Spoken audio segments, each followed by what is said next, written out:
Sharkie Gamer here. So first off, I've got a new HD webcam here, so it's going to give me better video and audio quality for my upcoming videos. Secondly, I've hit 100 subscribers, so thank you to all you guys who have subscribed. Really appreciate that. If you haven't subscribed already, then please do so, as I'll have lots more videos coming up, and some really awesome controllers are really coming up very shortly. So definitely hit that subscribe button. Okay, and in light of 100 subscribers, I thought this video would be a special video where I show a really rare controller. And in this case, the rare controller is going to be the Starcon controller. Now, if you're an Atari fan or collector, you'll know exactly what the Starcon is, and you probably would have heard of it or seen photos of it. The Starcon is an arcade-style joystick, and it's incredibly rare. This is the Starcon. As you can see, it is a massive arcade joystick type controller.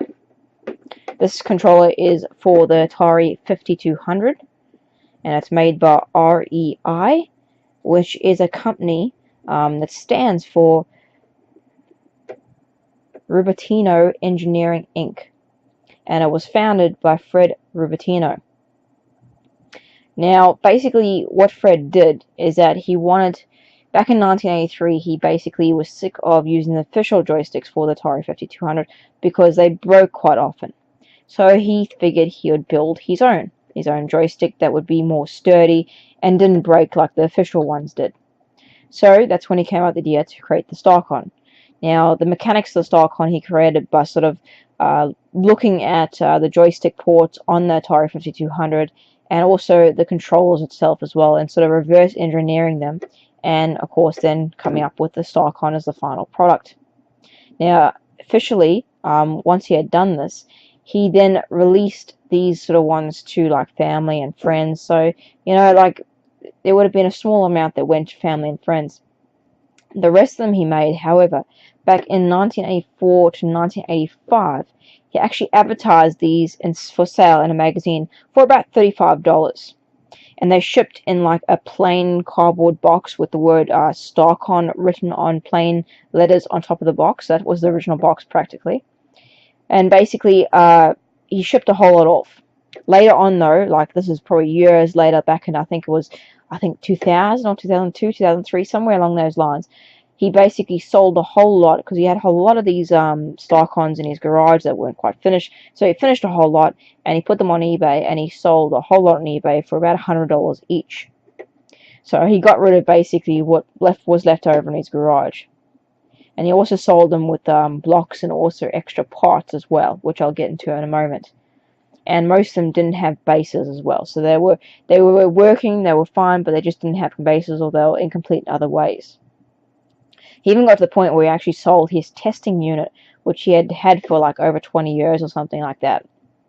Later again, another chap resurfaced on the internet, on eBay, selling incomplete ones like this.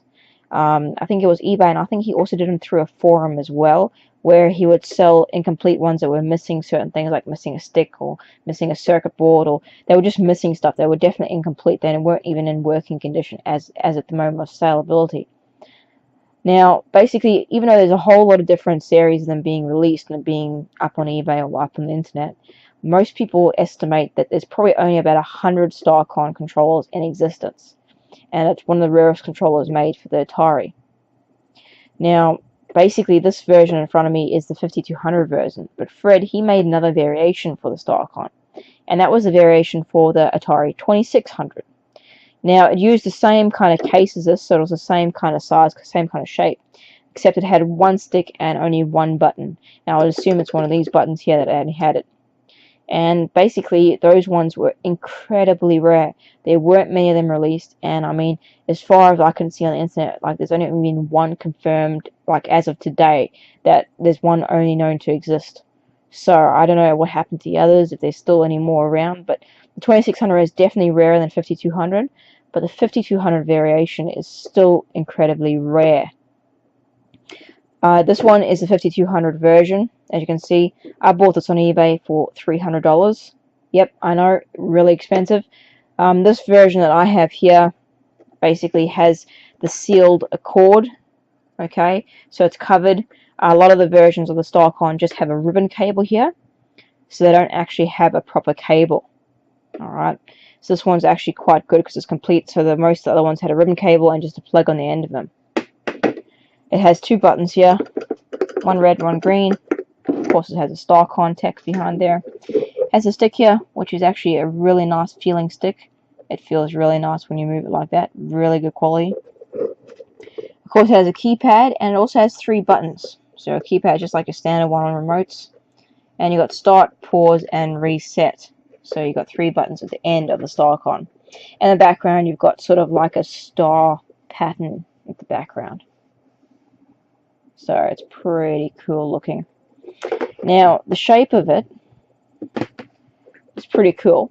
But when you tilt it over, the one I have does not have a base. So you can see all the mechanics that went into it. A lot of Starcon shipped like this with no base. And basically they also shipped with a lot of these blocks that look like this. And how it worked is all these blocks were meant to be stuck onto the rim here of the controller. So you'd stick the block onto there, and then you'd take a base and you'd screw them into the wood. You'd screw the base into the blocks of wood or glue them into the wood, so then you could make your own base. Now, also I mentioned before that some of the Starcons were also shipped with spare parts. Now, they were meant to, most of them came with spare parts. When I bought this on eBay, mine was supposed to come with spare parts as well, but it didn't. So it was a bit unfortunate, but it was one of those things. But the spare parts were mainly just a couple of extra buttons. I think a joystick, and I think 1 keypad. So there was just a couple of bits and pieces that added onto it. But most of the time, a lot of people have made custom bases, and I guess that was the whole idea when they gave that blocks of wood. So you can make your custom base, you can finish it off. But overall, just to get a Starcon in the first place, even if it's just in like this condition with no base, or it's even in the one with a ribbon cable, it's pretty hard to get. They don't come up that often, and when they do, they usually range to $300 to $500. So incredibly expensive. Sometimes you can get it cheaper than that, like below $300, but really, if you're buying it below, it's either not working or missing parts, or incomplete build, or something like that. There's just something missing or something not included. Now, basically, with these joysticks, they're supposed to be one of the best joysticks out there for the Atari 5200.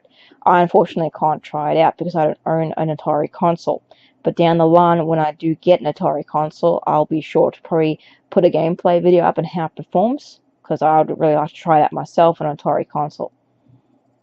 Now, overall, the controller is pretty good. One thing probably I would like to do is I would probably like to put a base on it one day, because it'll make it a bit more firm, because this thing is really light. It's actually surprisingly really light, and the sides are pretty thin and they're quite pliable. So when it sits on a firm desk, it can be a bit shaky when you're holding it. Doesn't have any weight to it. That, of course, would be fixed if you put like a nice base on here, like a nice plastic or a nice wood base. That would give it the extra weight, which would hold it down. So, I'd like to do that, but I don't know. I don't know if I really want to do it, because it's actually touching the inside of the controller. You're sort of like changing it in a way, but I mean, that's one thing I might do down the line. Overall, incredibly rare controller. Any Atari fan or collector would absolutely love this in their collection, I can tell. And I think a lot of Atari collectors are still searching for one of these. And I mean, they do come up, so just keep your eyes peeled on eBay for the Starcon, because they have been known to come up on an occasional basis. And when you do, sometimes you can get lucky. I got lucky. I only got this for $300, which is an excellent price, when they normally go a lot more. So I was quite chuffed getting it for $300, because I mean, some go for about $500, and those ones are still like this. They don't have a base, they don't have stuff like that. So really chuffed to have it in my collection. It's a really nice piece of gear, really nice. And also, in the description here, I'll put a link down to an interview with Fred Rubertino, who basically, he's the creator of the Starcon. There's an interview on a website there that I found when I was actually searching for information, and he goes into about his making, and it's where I got some of my information from. So it's a really interesting read if you're really into the Starcon, or if you want some a bit more background information. There'll be a link down in the description where you can go and click. In the description, I'll also put a link to a photo bucket album. In this album, I'll put some schematics of the Starcon. And these schematics aren't, I don't think they are official schematics. I'm not really sure, I can't confirm that. But they were actually given out with the incomplete models of the Starcon. I found them in one of the forums. I can't remember which forum I found them on.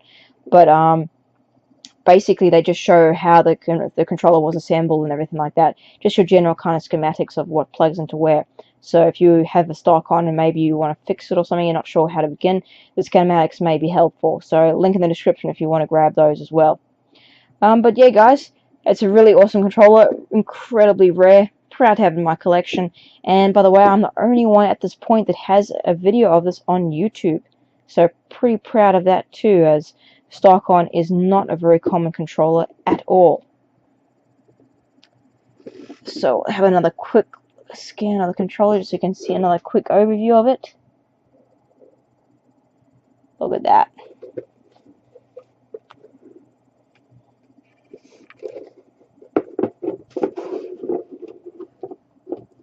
It's a pretty awesome piece of tech.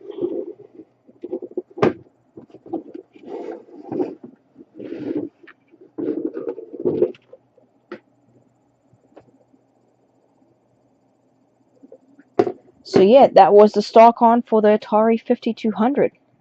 Thanks for watching, guys. Don't forget to subscribe. I'll have heaps more videos of controllers and accessories up very shortly. Thanks again for watching, guys. I'm Sharkie Gamer.